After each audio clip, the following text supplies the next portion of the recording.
عثمان کو اقربا پرور کہتے تھے، عثمان پر الزام تراشیاں کرتے تھے۔ ان سیاسی گنڈوں نے حضرت عثمان کے گھر کا محاصرہ کیا، 40 دن تک عثمان پر آب و دانہ بند رکھا۔ پھر 40 دنوں کے بعد عثمان مظلوم پر یلغار کی۔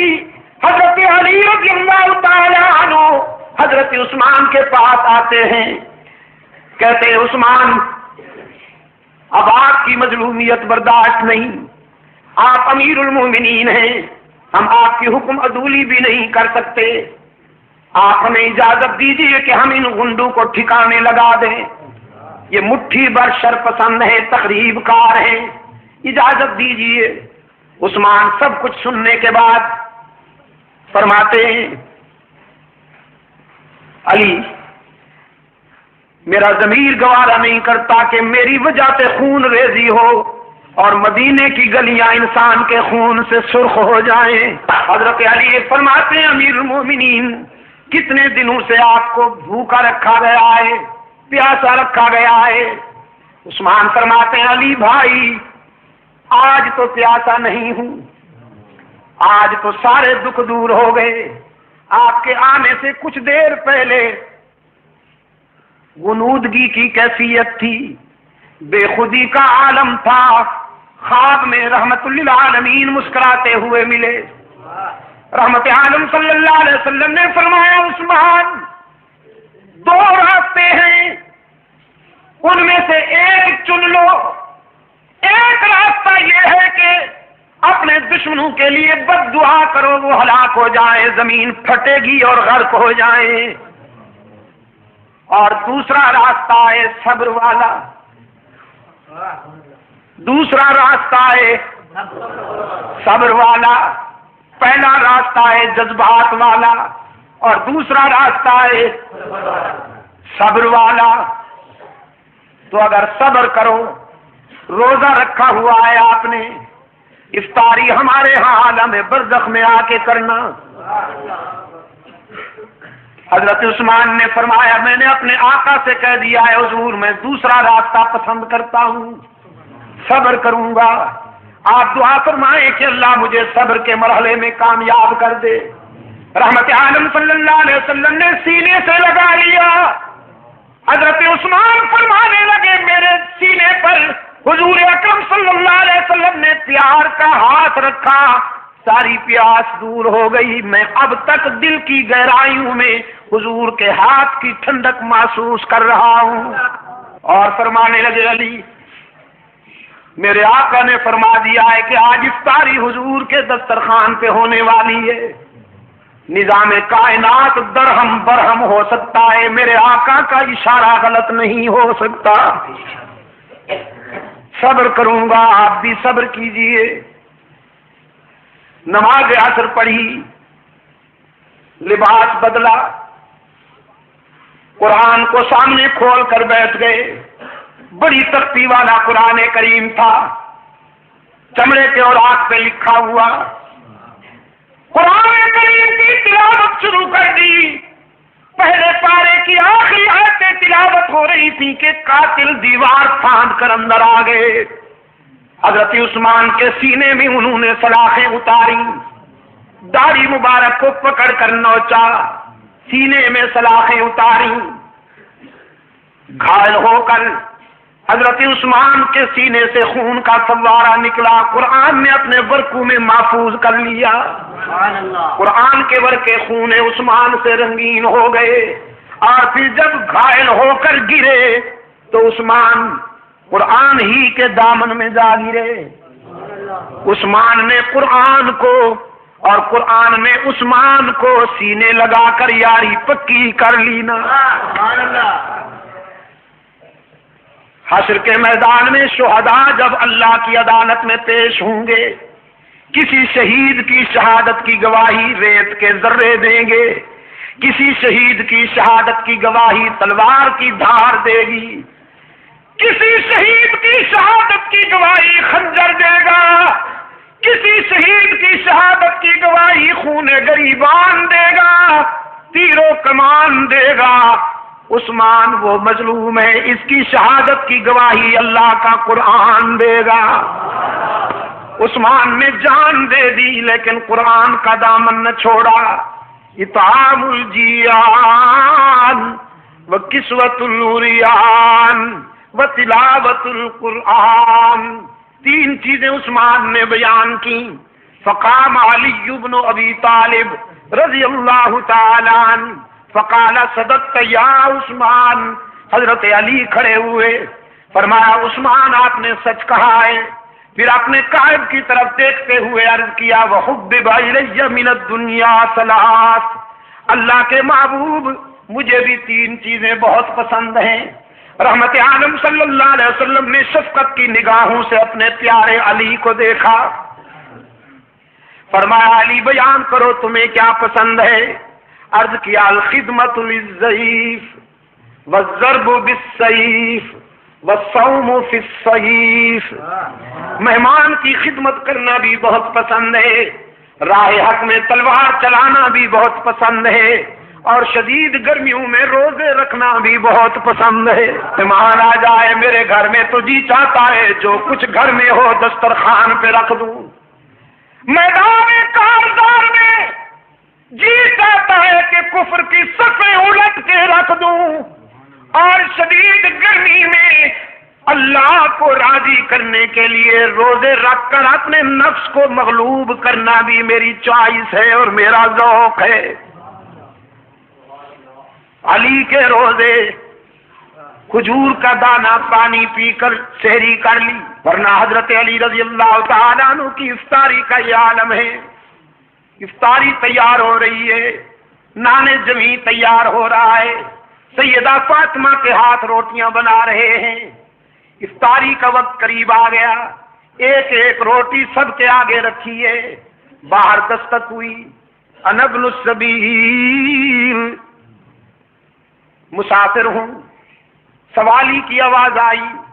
حضرت علی رضی اللہ تعالیٰ عنہ نے اپنی روٹی اٹھا کر اپنے بڑے فرزند حضرت حسن کو دیتے ہوئے فرمایا جاؤ لخت جگر میرے حصے کی روٹی سوالی کو دے کے آ جاؤ، میں پانی پی کر افطاری کر سکتا ہوں۔ حضرت حسن رضی اللہ تعالیٰ عنہ نے روٹی لے لی، عرض کیا ابا حضور اگر اجازت ہو تو میں اپنے حصے کی روٹی بھی سوالی کے لیے لے جاؤں۔ فرمایا سبحان اللہ، اس میں اجازت کی کون سی بات ہے؟ شہید کربلا رضی اللہ تعالیٰ عنہ حضرت حسین نے بھی اپنے حصے کی روٹی اٹھا کے حسن کے دامن میں ڈال لی۔ تینوں روٹیاں لے کر جب حضرت حسن جانے لگے تو سیدہ فاطمہ اس میدان میں کیسے پیچھے رہتی؟ انہوں نے تو صحابت کے گر محمد کی گود میں سیکھے تھے، انہی کی تو تعلیم و تربیت تھی۔ فرمایا بیٹے میرے حصے کی روٹی بھی سوالی کے لیے لے جاؤ، میں بھی محمد کا خون ہوں نا، پانی سے افطاری کر لوں گی۔ چاروں روٹیاں لے جانے لگے حضرت حسن، سیدنا علی کی خادمہ حضرت فضہ خادمہ اور کنیز تڑپ اٹھی اور اپنے حصے کی روٹی اٹھا کر بھی حسن کے دامن میں ڈال دی۔ عرض کیا شہزادے میرے حصے کی روٹی بھی سوالی کے لیے لے جاؤ، تاکہ دنیا کو پتہ چل جائے کہ صرف علی کا گھرانہ ہی سخی نہیں ہوتا، علی کے غلام بھی سخی ہوتے ہیں۔ فرمایا تین چیزیں مجھے بھی پسند ہیں، مہمان کی خدمت کرنا بہت پسند ہے، راہ حق میں شمشیر چلانا بھی بہت پسند ہے، اور گرمی میں روزے رکھنا بھی بہت پسند ہے۔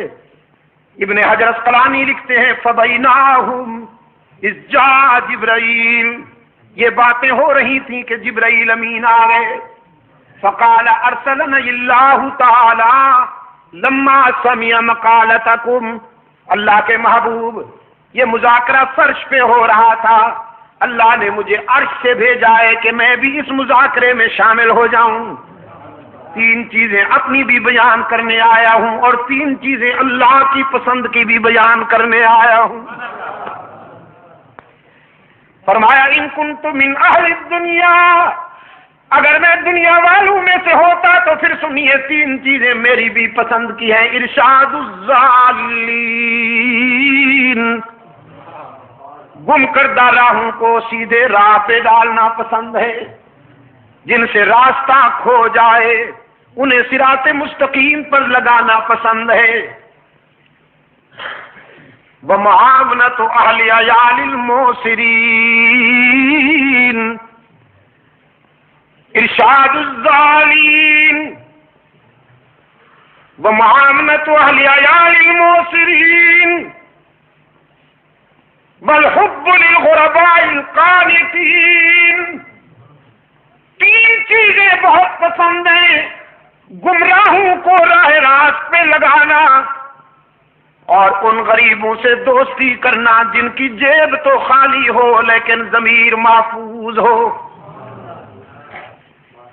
کمال تشنگی میں بھی جگر کا خون پی لیں پر کسی کے سامنے دستے دلت دراز نہ کریں۔ حضرت روح الامین نے انہی کی بات کرتے ہوئے فرمایا، بعض امیر غریبوں سے دوستی کرنا بھی بہت پسند ہے، اور جن کے حجال زیادہ ہوں، بچے زیادہ ہوں اور آمدنی کم ہو، مخفی طریقے سے ان کا تعاون کرنا بھی بہت پسند ہے، مخفی طریقے سے، تاکہ ان کی عزت نفس مجروح نہ ہو۔ وہ رات کو سو جائیں، میں ان کے گھر میں غلے کی بوریاں ڈال آؤں، صبح یہ بھی پتہ نہ چلے کہ کون ڈال گیا تھا، کیونکہ کوئی عزت نفس والا، کوئی خوددار انسان کیوں کسی سے لے؟ ان لوگوں کا تعاون کرنا پسند ہے۔ تین چیزیں روح الامین نے بیان کی۔ اب صحابہ کرام بھی رحمت للعالمین بھی صلی اللہ علیہ وسلم یہ سننے کے لیے بے قرار تھے کہ ہمارے رب کو کیا پسند ہے۔ حضرت روح الامین نے عرض کیا، اپنے بندوں کی طرف سے تین چیزیں اللہ کو بھی بہت پسند ہیں، بذل الاستطاعہ والصبر عند الفاقہ والبکاء عند الندامہ۔ جب کوئی جوان اپنی جوانی اور اپنا شباب اللہ کے راستے میں خرچ کرتا ہے تو وہ بھی اللہ کا محبوب بن جاتا ہے، اسے بھی اللہ بہت پیار کرتے ہیں۔ غزوہ احد میں سرکار دو عالم صلی اللہ علیہ وسلم کے قریب ایک من چلا سا نوجوان آیا، ہاتھوں میں اس کے کھجور کا خوشہ تھا، تازہ کھجوروں کا خوشہ تھا۔ عرض کیا، اللہ کے محبوب، یہ میری چمکتی ہوئی رانا جوانی، اگر میں اسے قربان کر دوں، ٹکرا جاؤں اللہ کے دشمنوں سے، تو کیا ملے گا؟ رحمت عالم صلی اللہ علیہ وسلم نے فرمایا، اللہ کی خوشنودی اور اس کی مسکراہٹ ملے گی۔ وہ نوجوان کہنے لگا، اچھا اللہ کی مسکراہٹ ملے گی، خوشہ پھینکا اور ہستی نے چڑھا کر تلوار لے کر نعرے تکبیر لگا کر ایسے گھس گئے کفار کی صفوں میں جیسے بادلوں میں چاند گھس جاتا ہے۔ سرکار دو عالم صلی اللہ علیہ وسلم نے وہ منظر بڑی شفقت کے ساتھ دیکھا، بڑی گہری توجہ کے ساتھ دیکھا کہ کفار کے پاؤں اکھڑ گئے، وہ جدھر جاتا تھا لاشوں کے انبار لگاتا جاتا تھا، اور پھر زخم کھاتا ہوا آگے بڑھتا چلا گیا۔ کسی نے پوچھا، نوجوان کہاں جاتے ہو؟ وہ نوجوان پلٹ کے دیکھتا ہے، چہرے پہ مسکراہٹ ہے، خون بھی ہے اور چہرے پہ مسکراہٹ ہے۔ کہنے لگا، کیوں روکتے ہو؟ احد کے دامن میں جنت کی خوشبو آ رہی ہے، وہیں جانا چاہتا ہوں۔ اور اسی جذبے کے ساتھ جان دے ڈالی اس نے۔ یہ جوانی بھی اللہ کو بہت پسند ہے۔ بذل الاستطاعہ، حق تعالی جسے شباب عطا فرمائے، خون کی حرارتیں عطا فرمائے، یہ ہے تو چند روز کی مہمان، اور اگر کوئی جوان اپنی جوانی کو اللہ کی مرضی پر خرچ کر ڈالے تو فرمایا وہ جوان بھی اللہ کو بہت پیارا لگتا ہے۔ اللہ کسی کو دولت عطا فرمائے، رہنا اس میں بھی نہیں، لیکن اگر اس دولت کو کوئی اللہ کی مرضی پہ خرچ کر دے تو اللہ اس سے بھی بہت پیار کرتے ہیں۔ بذل الاستطاعت، اپنی صلاحیت اور اپنی استعداد کو اللہ کے راستے میں خرچ کرنے والے بھی اللہ کو بہت پسند ہیں۔ دوسرے نمبر پہ فرمایا والصبر عند الفاقہ، تنگ دستی میں صبر کرنے والے بھی اللہ کو بہت پسند ہیں۔ رب العالمین جن لوگوں کو تنگ دستی اور عسرت کے انداز میں آزمائے، اس آزمائش میں وہ ثابت قدم رہیں، اللہ کے سوا کسی کے آگے دامن نہ پھیلائیں، صبر سے کام لیں، تو فرمایا یہ صبر کرنے والے غریب بھی اللہ کو بہت پسند ہیں۔ والبکاء عند الندامہ، اور اپنے گناہوں پہ شرمندہ ہو کر رونے والے گناہگار بھی اللہ کو بہت پسند ہیں۔ سرکار دو عالم صلی اللہ علیہ وسلم نے فرمایا 2 قطروں پہ جہنم کی آگ حرام ہے، 2 قطروں پہ قطرتان، 2 قطروں پہ جہنم کی آگ حرام ہے۔ ایک شہید کے جسم سے ٹپکنے والا خون کا قطرہ حرام ہے، جہنم کی آگ اس پر بھی۔ اور دوسرا، گناہگار کی آنکھ سے احساس ندامت میں بہنے والا آنسو حرام ہے، اس پر بھی جہنم کی آگ۔ کبھی رو کے تو دکھائیے اللہ کے حضور، کبھی آنسو بہا کے تو دکھائیے۔ کتنے پیار سے فرمایا قال ربكم ادعوني استجب لكم ان الذين يستكبرون عن عبادتي سيدخلون جہنم داخرین۔ میرے بندوں کو کہہ دیجئے میرے محبوب، اللہ کی رحمت تمہاری پکار کا انتظار کرتی ہے، کبھی اس کو پکارو تو صحیح، اپنی زندگی کی ساری خطائیں جمع کر کے لے جاؤ، وہ تمہاری خطاؤں کا تمہیں تانا بھی نہیں دے گا، معاف کر دے گا۔ کتنے پیار سے فرمایا نبی عبادی انی انا الغفور الرحیم، میرے خطا کار بندوں سے کہیے اگر تمہارے گناہ بہت ہیں تو میری رحمت کا بھی کوئی ٹھکانہ نہیں، اپنی ساری زندگی کے گناہ جمع کر کے لاؤ، میرے در پہ جبین نیاز جھکاؤ، طلب کا دامن پھیلاؤ، ندامت کے اشک بہاؤ، میرے لطف و کرم کو آزماؤ تو صحیح، تمہارے آنے میں دیر ہے، میرے راضی ہونے میں دیر نہیں ہوگی۔ قرآن پاک نے فرمایا قال ربکم ادعونی استجب لکم، قرآن کہتا ہے ڈائریکٹ سنتا ہے، یہ فنکار کہتے ہیں نہیں۔ بیت اللہ شریف پر جو غلاف ہے اس پہ قرآن کریم کی یہ آیت موٹے حروف کے ساتھ لکھی ہوئی ہے، دور سے نظر آتی ہے۔ فرمایا من یعمل سوءا او یظلم نفسہ، من یعمل سوءا او یظلم نفسہ ثم یستغفر اللہ یجد اللہ غفورا رحیما۔ جس نے زندگی کے سفر میں بہت ٹھوکریں کھائی ہوں، بہت خطائیں سرزد ہوئی ہوں، لیکن جب شرمندہ ہو کر اللہ کے در پہ آئے گا تو اللہ کو روٹا ہوا نہیں پائے گا، مہربان پائے گا۔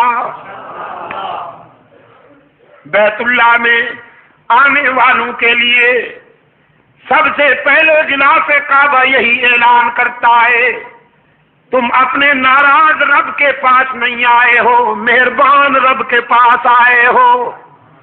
جو منوانا ہے منواؤ، جو منوانا ہے منواؤ، جتنا رونا ہے آنسو بہاؤ، یہاں سے کوئی مایوس اور معروم ہو کر نہیں جاتا۔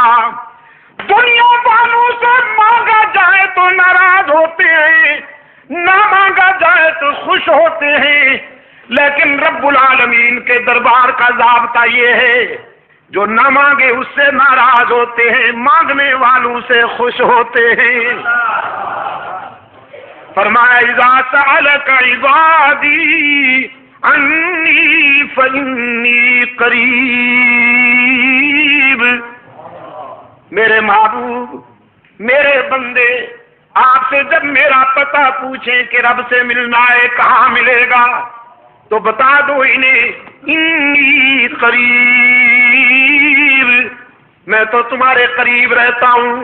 الہ العالمین کتنا قریب ہے تو، بڑی ہستیاں تو غریبوں سے دور بستی ہیں، بڑی ہستیوں کی بستیاں تو غریبوں سے دور ہوا کرتی ہیں۔ رب العالمین نے فرمایا میں بڑا تو ساری کائنات سے ہوں، لیکن میں نے کہیں دور محل نہیں بنایا، کہیں دور کوٹھی نہیں بنائی۔ نحن اقرب الیہ من حبل الورید، میں تو تیرے وسط قلب میں رہتا ہوں، دل کی گہرائیوں میں رہتا ہوں۔ جب اتنا قریب ہوں تو پھر مجھے پکارا کرنا، میرے سامنے درد دل بیان کیا کرنا، باقی جہاں جائے گا تانا ملے گا۔ صرف یہی در ہے یہاں تانا دیے بغیر ساری خطائیں معاف کر دی جائیں گی۔ حدیث قدسی ہے، سرکار دو عالم صلی اللہ علیہ وسلم نے فرمایا ہے، میرا رب کہتا ہے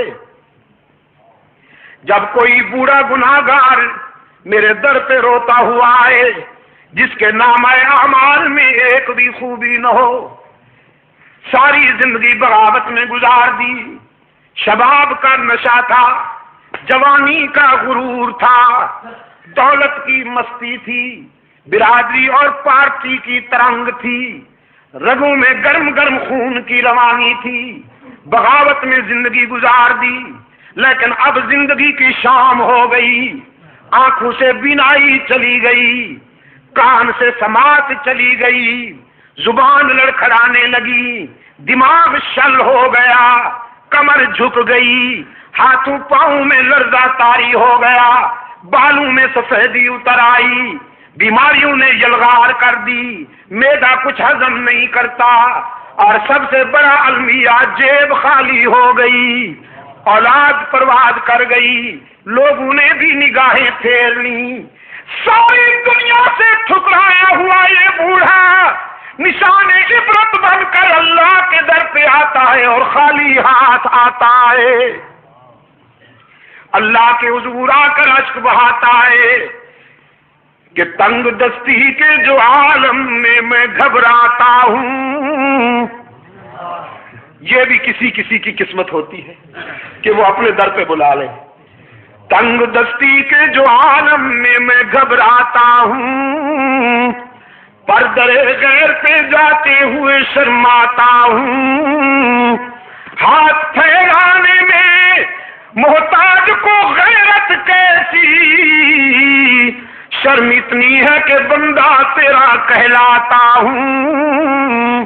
الہ العالمین سجدے بھی نہیں کہ سفارش کے طور پر پیش کروں، آہیں بھی نہیں، تسبیحات بھی نہیں، صدقات بھی نہیں، خیرات بھی نہیں، قیام بھی نہیں، رکوع بھی نہیں، حج بھی نہیں، عمرے بھی نہیں، خالی ہاتھ آیا ہوں اور اس یقین کے ساتھ آیا ہوں کہ اگر تو نے دستگیری نہ کی تو ہلاک ہو جاؤں گا۔ دیکھ اب دنیا میں سے کوئی رشتہ باقی نہیں رہا، سارے تعلق ٹوٹ گئے، سارے رشتے چھوٹ گئے، اب تیرے در پہ آیا ہوں سوالی بن کر، ہارے ہوئے جرنیل کی طرح۔ رب العالمین نے فرمایا میرے پیغمبر بہت اچھی طرح جانتا ہوں اسے، اس کی زندگی کی کتاب کا ایک ایک ورق میرے سامنے کھلا ہوا ہے، اس کی بغاوتیں بھی میرے سامنے ہیں، اس کا اکڑنا بھی میرے سامنے ہے، اس کی خطائیں بھی میرے سامنے ہیں، لیکن آج میں اسے مایوس نہیں کرتا، میری رحمت گوارا نہیں کرتی کہ اسے ٹھکرا دوں، دھتکار دوں، کہ مجھے اس کے سفید بالوں سے حیا آ جاتی ہے۔ پشاور کے روشن ضمیروں، بیٹے کو باپ کے سفید بالوں سے حیا نہیں آتی، لیکن رب العالمین کو اپنے بندے کے سفید بالوں سے حیا آ جاتی ہے۔ فرمایا والبکاء عند الندامہ، احساس ندامت میں، شرمندگی میں رونے والے گناہگار کے آنسو بھی اللہ کو بہت پسند ہیں۔ بغیر تانا دیے معاف کرنے والا کون؟ زندگی رہی تو رات کو پھر یہاں سے شروع کریں گے انشاءاللہ۔ کہاں بھائی؟ تو آپ کو تو پہلے سے پتا ہے، پتا تو مجھے نہیں۔ اس کا مطلب یہ ہے کہ مجھے آپ بتائیے کہ کہاں ہے۔ آپ کو تو اللہ کے فضل سے پتا ہے۔ میں دعا کرتا ہوں تبلیغ قرآن و سنت کے رضاکاروں کے لیے، اللہ اس انجمن کو اور زیادہ دین کی تبلیغ کی توفیق مرحمت فرمائے۔